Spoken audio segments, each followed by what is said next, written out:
तो आदाब, नमस्कार, गुड इवनिंग, सत श्रीकाल। एक बार फिर आप तमाम लोगों का स्वागत है क्राइम कहानियां विद शम्स में।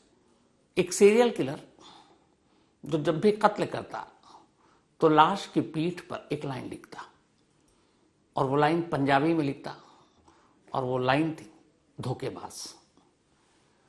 तो पहले कत्ल करता, फिर पीठ पर उसके कपड़े उतार कर धोखेबाज लिखता, और उसके बाद उसके दोनों पैर छूता और फिर माफी मांगता, कहता मुझे माफ कर दो, मैंने तुम्हें मार डाला।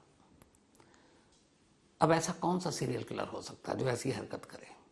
सिर्फ इतना ही नहीं, ये सीरियल किलर दिन में तो एक इंसान बनकर घूमता, एक पुरुष बनकर घूमता, लेकिन रात को यह औरतों के लिबास में आ जाता और महिला बनकर सड़क पर निकलता और फिर एक एक कर कत्ल करता।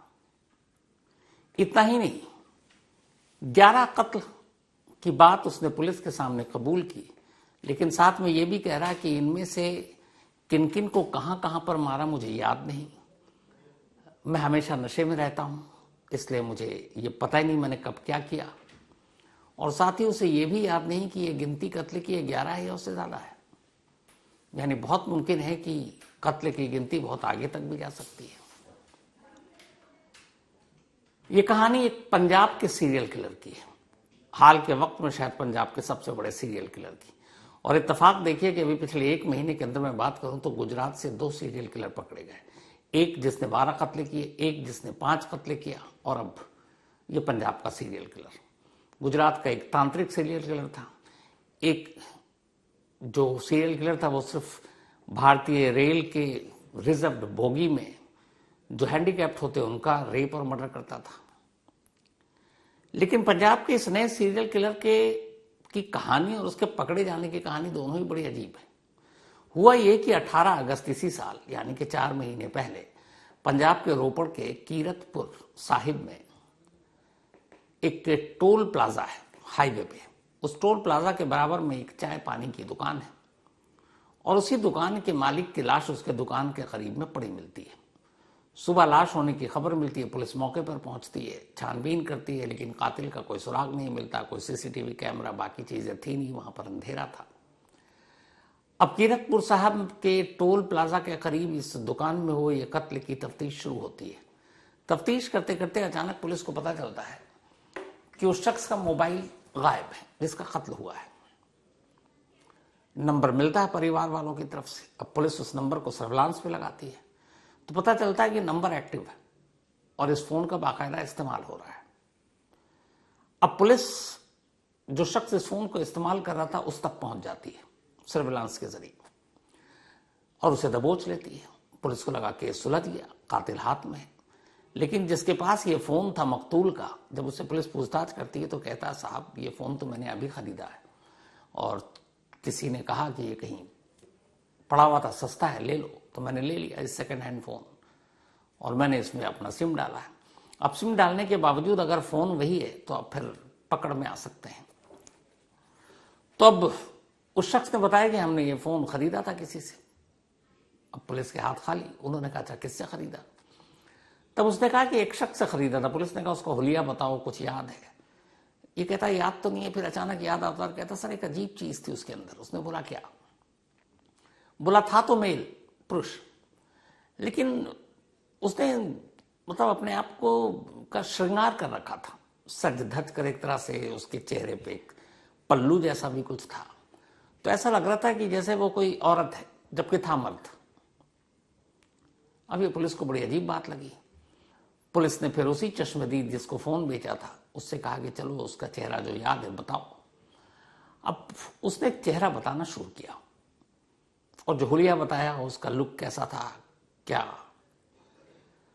तो हूबहू उसके बताने के आधार पर पुलिस के एक्सपर्ट्स ने एक स्केच तैयार किया।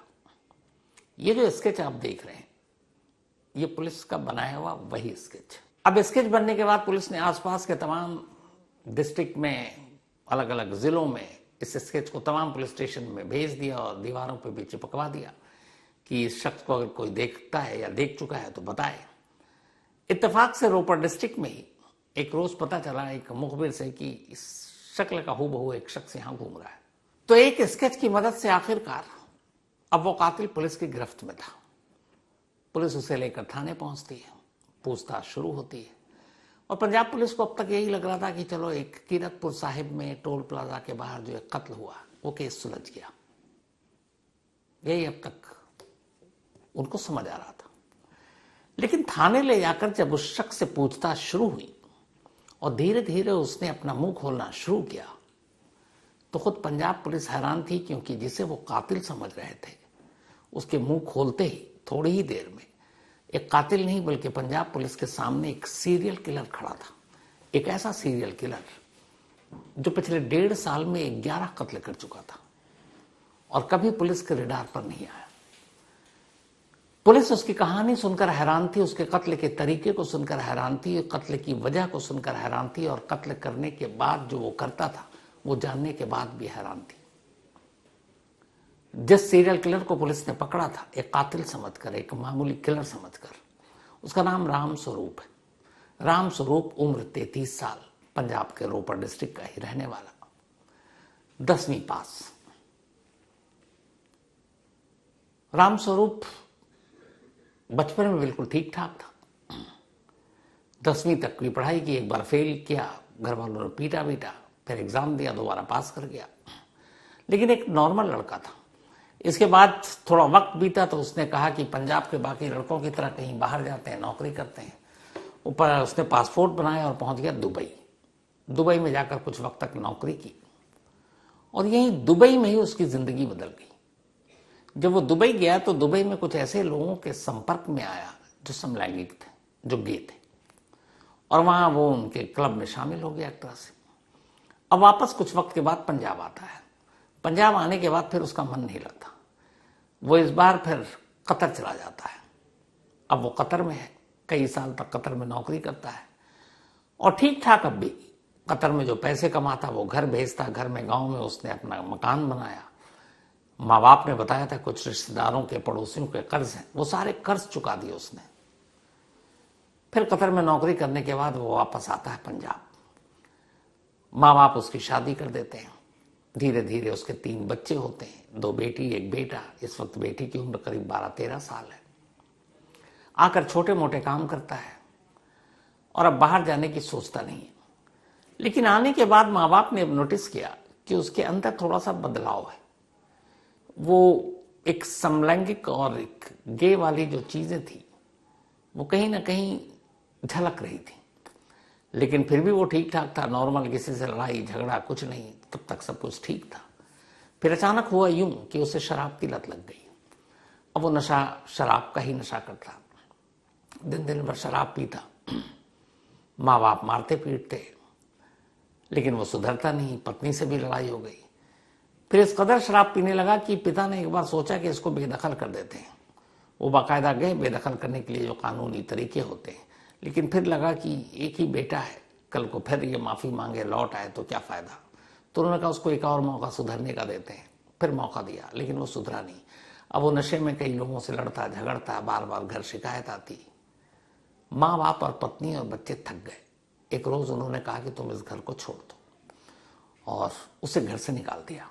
ये बात है 2022 की, 2 साल पहले।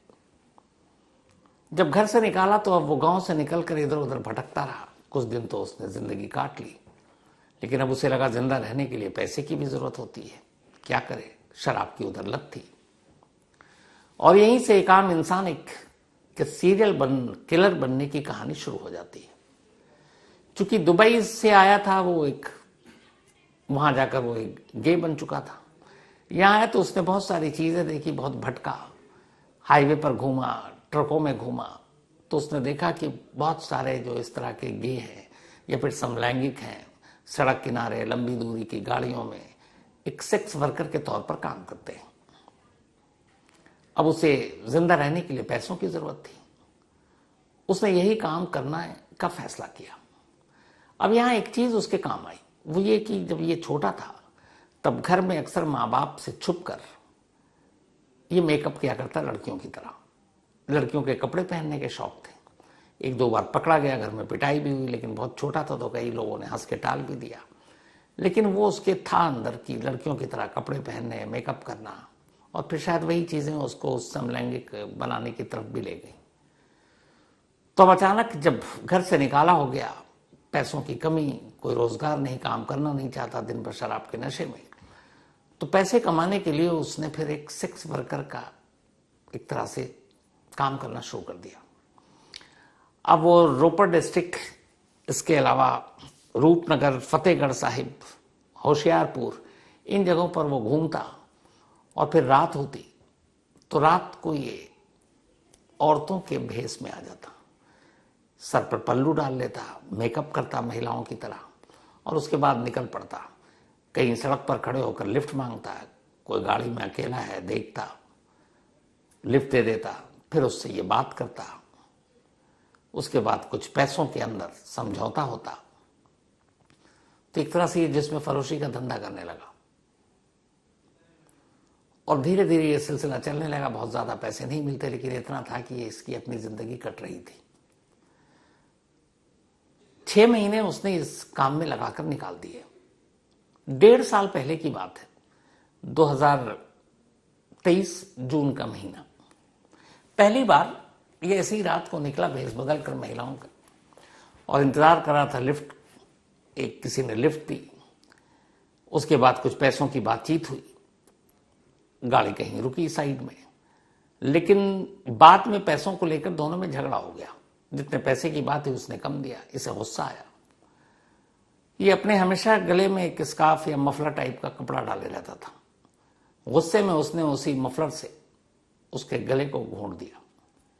ये उसका पहला कत्ल था। लाश को सड़क किनारे फेंका और वहां से निकल गया।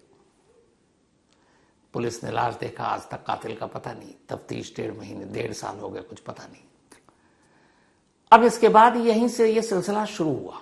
अब वो जब भी रात को गाहे बगाहे निकलता तो कई बार अगर सामने वाला ग्राहक शराफत से चला जाता, जो वादा करता पैसा देता तो ठीक, नहीं देता तो फिर झगड़ा होता, और झगड़ा होता तो फिर वो उसी मफलर से उसका गला घोंटता, उसे मारता और निकल जाता। इन 1.5 सालों में बहुत सारे मामलों में ऐसा हुआ कि उसका झगड़ा नहीं हुआ और उन लोगों की जान बच गई, लेकिन जिन जिन से झगड़ा हुआ उनमें से किसी की जान नहीं बची और उन सबको उसने उसी मफलर से मार डाला। इसके बाद अगस्त में वो कीरतपुर साहिब पहुंचता है। रात का वक्त, वहां टोल प्लाजा के करीब एक चाय पानी की दुकान, उस दुकान का मालिक एक 37 साल का शख्स, ये महिला के रूप में घूंघट डाले वहां गया। इशारों में बातें हुई, फिर पैसे की बात हुई और उसके बाद अचानक बाद में पैसों को लेकर झगड़ा हो गया। उसने मफलर से उसका गला घोंटा, मार डाला और वहां से निकल गया। लेकिन बस पहली बार एक गलती की, उसका मोबाइल अपने साथ ले गया था, जिसे बाद में इसने बेच दिया और उसी मोबाइल की वजह से ये पकड़ा गया। तो जिन जिन के साथ झगड़ा नहीं हुआ उसने उन्हें जाने दिया और जिन जिन के साथ झगड़ा हुआ उन सबको उसने मारा। मारने के बाद वो उनके कपड़े उतारता ऊपर के और फिर पलटता और पीठ पर पंजाबी में धोखेबाज लिखता। और ये धोखेबाज इसलिए लिखता क्योंकि अगर पैसे की डील मान लीजिए 500 रुपए हुई है और कोई कहता 300 दे रहे हैं तो उसे लगता है कि ये धोखा किया था। कई बार तो 200 रुपए में डील हुई और 150 रुपए दिया, 50 रुपए का फर्क था, लेकिन उसे लगा ये धोखा हुआ है। तो ऐसे तमाम लोग जिनके साथ उसका झगड़ा हुआ पैसों के मोल तोल को लेकर, पहले कुछ बाद में कुछ, उसने उन सबको मार डाला और हर एक की पीठ पर धोखेबाज लिखा। लेकिन हर कत्ल के बाद वो पहले तो धोखेबाज लिखता, फिर उसके बाद उसके दोनों पैरों को हाथों से पकड़ता और हाथ से पकड़ने के बाद उससे माफी मांगता लाश से। कहता कि मेरा इरादा नहीं था तुम्हें मारने का और मुझे तो ठेस पहुंचाने का, चोट पहुंचाने का, लेकिन अनजाने में मुझसे तुम्हारा कत्ल हो गया, तुम्हारी जान ले ली, तो मुझे माफ कर देना। 11 लाशों से उसने माफी मांगी, पीठ पर धोखेबाज लिखा। अब ये सब कुछ हो गया, लेकिन एक मोबाइल की वजह से वो पकड़ा गया। अब जब पुलिस ने उससे पूरी पूछताछ शुरू की तो उसने कहा कि मैं कभी कत्ल नहीं करना चाहता था, लेकिन जब भी रात को निकलता था तो मैं नशे में होता था और नशे में मुझे कुछ एहसास ही नहीं होता था कि मैं कर क्या रहा हूं, मैं मार रहा हूं, गला घोट रहा हूं, लड़ रहा हूं, ये भी नहीं पता है। यहां तक कि 11 कत्ल में से किसी का उसे नाम भी मालूम नहीं, किस किस का उसने कत्ल किया। कुछ के ठिकाने पता थे, उसने पुलिस को बताई तो पुलिस वहां तक पहुंची तो पता चला हाँ वहां लाश मिली थी कभी। 11 कत्ल की बात जो उसे याद थी वो बताई, लेकिन उनमें से अभी तक पुलिस सिर्फ 6 कत्ल की ही तस्दीक कर सकी है। 5 के बारे में अभी पता नहीं, क्योंकि उसकी खुद याददाश्त ही ऐसी है कि वो पता नहीं, पता सही बता रहा, ठिकाना सही बता रहा, नहीं बता रहा, कुछ आइडिया नहीं। पर पंजाब पुलिस उसकी तफ्तीश कर रही है। लेकिन जिस तरीके से उसका कहना है कि वो नशे में होता है और नशे में ही ये सारे उसने कत्ल किए, तो उसकी याददाश्त कमजोर है, याद नहीं है क्या क्या किया। यहां पुलिस को एक शक ये होता है कि उसकी याददाश्त नहीं, वो नशे में। लेकिन हर बार जब उसने कत्ल किया तो फिर 2 चीजें उसे कैसे याद रही।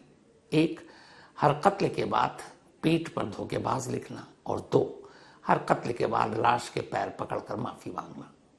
और इसी के बाद अब पुलिस को शक है कि शायद अगर याददाश्त की भी बात करें तो गिनती सिर्फ 11 है या उससे ज्यादा है, क्योंकि 1.5 साल का वक्फा है। 2 साल पहले उसको घर से निकाला गया था और इन 1.5 सालों में वो भटकता ही रहा है अलग अलग इस पूरे डिस्ट्रिक्ट में, चाहे वो रूपनगर हो, फतेहगढ़ साहिब हो, होशियारपुर हो। तो पुलिस इन तमाम डिस्ट्रिक्ट्स में आसपास के ऐसी लाशों के बारे में जानकारी इकट्ठा हासिल कर रही है जो लावारिस मिली, खासतौर पर जिसकी हत्या गला घोंट कर की गई। क्योंकि राम स्वरूप के हिसाब से उसने जितने भी कत्ल किए, कभी वो अपने साथ कोई हथियार लेकर नहीं चलता था, क्योंकि उसका काम हथियार का था भी नहीं। बस उसे जब गुस्सा आता तो उसका असल में हथियार मफलर था, और या उसके आसपास जो भी वहां पे पड़ा हुआ मिल जाए वो उसी से मारता था। कहीं कि उसने सर पर भी चोट मारकर उन्हें मारा, तो या तो वहीं पे कुछ मौके पे चीज मिल जाए, वरना मफलर। कभी वेपन या हथियार साथ लेकर चला नहीं। तो अब पुलिस आसपास के तमाम डिस्ट्रिक्ट की उन तमाम लाशों की गिनती खंगाल रही है जो पिछले 1.5 से 2 सालों के अंदर बरामद हुई, लावारिस थी, जिनके बारे में आज तक कोई सुराग नहीं मिला है। सिर्फ ये पता करने के लिए कि राम स्वरूप एक सीरियल किलर सिर्फ 11 कत्ल का है, यह गिनती बहुत ज्यादा है। क्योंकि ऐसे कई सीरियल हुए, दिल्ली में भी हुआ था, जिसको ये था कि शायद 42 कत्ल के बाद उसे गिनती याद नहीं थी। क्योंकि सीरियल किलर जब एक के बाद एक कत्ल करता जाता तो उसके लिए एक नॉर्मल रूटीन बात हो जाती है, और ऐसे लोग मानसिक रूप से बीमार होते हैं तो उन्हें फिर पता ही नहीं होता है कि ये कुछ अलग कर रहे हैं, उन्हें लगता है ये उनकी जिंदगी का हिस्सा है। तो यही चीज अब पंजाब पुलिस को भी थोड़ा सा चौंका रही है या सता रही है कि मामला सिर्फ 11 का है या आगे का है। बाकी कत्ल की तफ्तीश की जा रही है, उससे पूछताछ हो रही है, और कई टीमें एक साथ अब लगी हुई हैं। तो क्राइम कहानियां विश्वम्स में आज इतना ही। अब आपसे मुलाकात होगी अगले संडे को किसी नई कहानी के साथ। तब तक अपना और अपनों का ख्याल रखिएगा। Thank you very much.